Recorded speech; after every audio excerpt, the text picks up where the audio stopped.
Selamat datang kembali di channel YouTube Kisah Misteri Horor. Pada kesempatan ini kami hendak mengisahkan tentang perewangan nenekku yang dukun santet.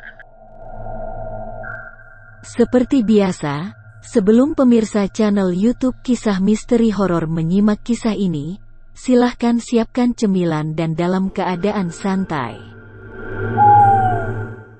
Kalau sudah semua, mari kita mulai mendengarkan kisah ini.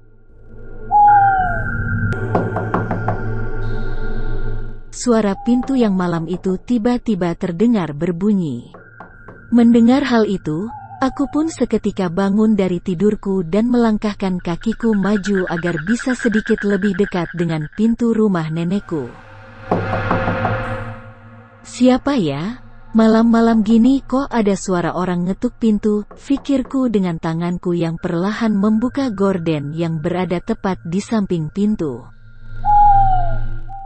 Namun anehnya, ketika aku mengintip ke arah luar rumah nenekku, tiba-tiba aku melihat dengan sangat jelas ada sesosok wanita tua yang terlihat berdiri sambil terus memandangi daun pintu rumah nenekku. Masih sangat teringat jelas di ingatanku, sosok wanita tersebut, selain berbadan tinggi, dia juga memiliki rambut yang sangat panjang. Hal itulah yang akhirnya membuat aku seketika terkejut dengan seluruh tubuh yang gemetar tidak karuan, karena aku pun tahu, kalau sosok yang kulihat tersebut bukanlah manusia, melainkan setan.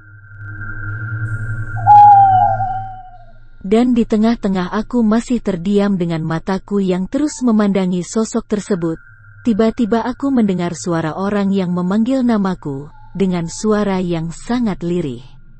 Desi. Mendengar hal itu, aku pun seketika menoleh ke arah sumber suara yang ternyata saat itu nenekkulah yang memanggil-manggil namaku dengan beliau yang terlihat gugup seolah apa yang aku lakukan saat itu adalah tindakan yang sangat membahayakan. "Nek, ada orang," ucapku pelan. Sini, sudah jangan dilihat. Tundukkan kepalamu, perintah nenek dengan suara yang semakin lirih dengan tangannya yang tidak berhenti melambai-lambai.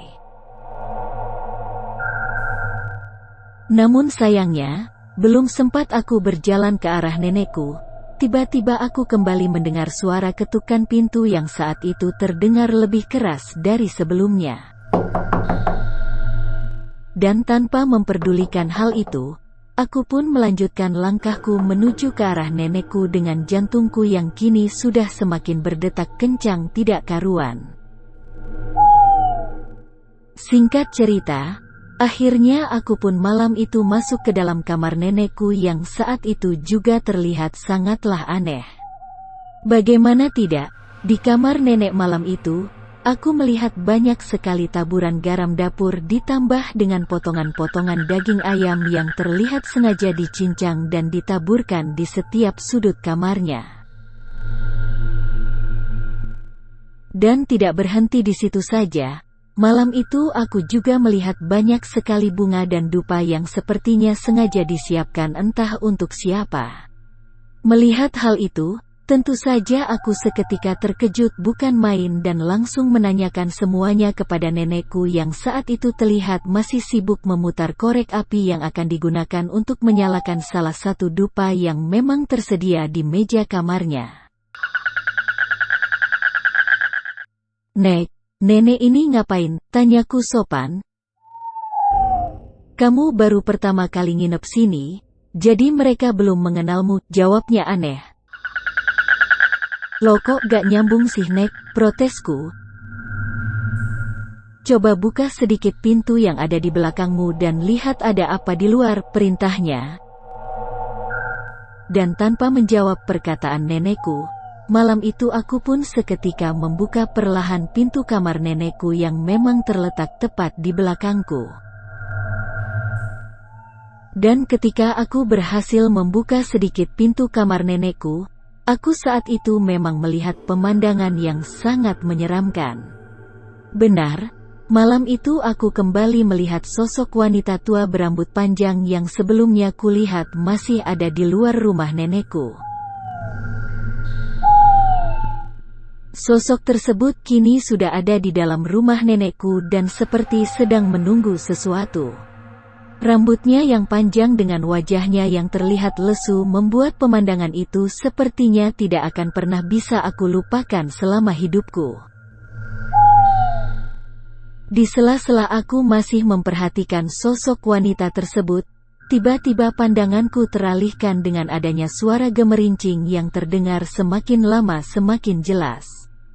Namun sayangnya, belum sampai aku melihat siapa pemilik suara gemerincing tersebut, tiba-tiba tanganku ditarik oleh nenekku dengan seketika nenek menutup pintu kamarnya sembari memberi tanda jika sudah cukup untuk nenek memperlihatkan semuanya. Malam itu, akhirnya nenekku menceritakan semuanya, siapa sebenarnya mereka dan apa tujuan mereka datang ke rumahnya. Semuanya diceritakan secara detail dengan tidak ada satupun yang ditutup-tutupi. Dan ternyata, nenekku selama ini adalah dukun pelet dan dukun santet. Dan semua penampakan yang aku lihat di rumahnya, mereka adalah perewangannya.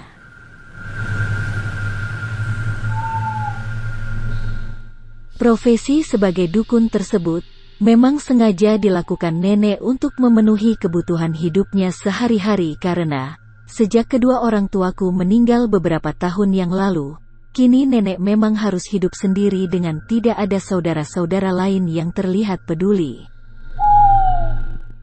Mengetahui hal itu, tentu saja aku pun seketika terkejut bukan main karena setauku, nenek adalah pribadi yang sangat religius dan juga terlihat tidak seperti seorang dukun. Dan tanpa memperdulikan hal itu, aku pun seketika duduk di depan nenekku yang saat itu tiba-tiba melamun seolah memikirkan sesuatu. Nenek berhenti ya, jangan kayak gini lagi, semua yang nenek lakukan ini dosa. Kan masih ada Desi yang akan ngerawat nenek, nenek gak usah mikir apa-apa lagi. Desi sekarang sudah bekerja, Desi sudah punya banyak uang, sudah, ikut tinggal di rumah Desi aja ya nek, ucapku. Mendengar hal itu, nenekku yang sebelumnya terlihat diam pun, malam itu tiba-tiba menangis terseduh-seduh.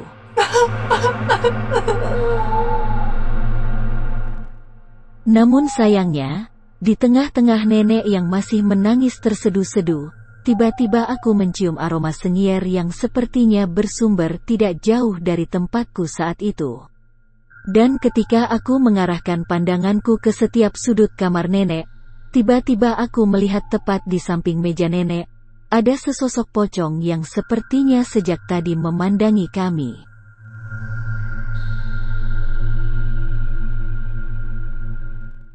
Sosok tersebut berdiri diam dengan wajahnya yang sangat mengerikan tidak karuan. Melihat hal itu, aku pun seketika berteriak ketakutan dengan mataku yang kututup dengan kedua tanganku yang malam itu memang sudah sangat gemetaran.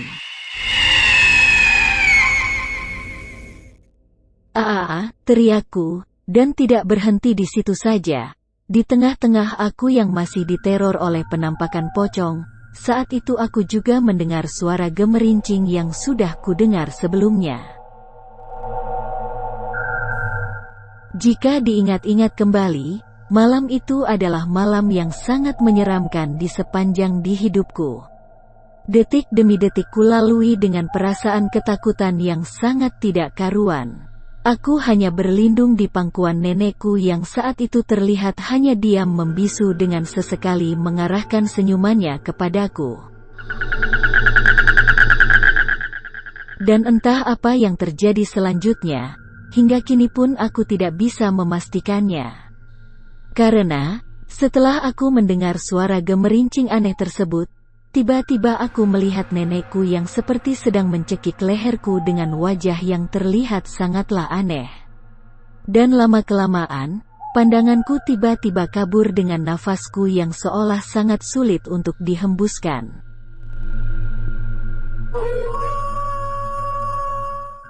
Awalnya, malam itu aku mengira jika aku sudah meninggal dunia. Namun nyatanya, semua itu hanya keanehan yang hingga kini pun aku tidak bisa menjelaskannya. Dan akhir cerita, setelah kejadian malam itu, aku pun sudah tidak berani lagi menginap di rumah nenekku.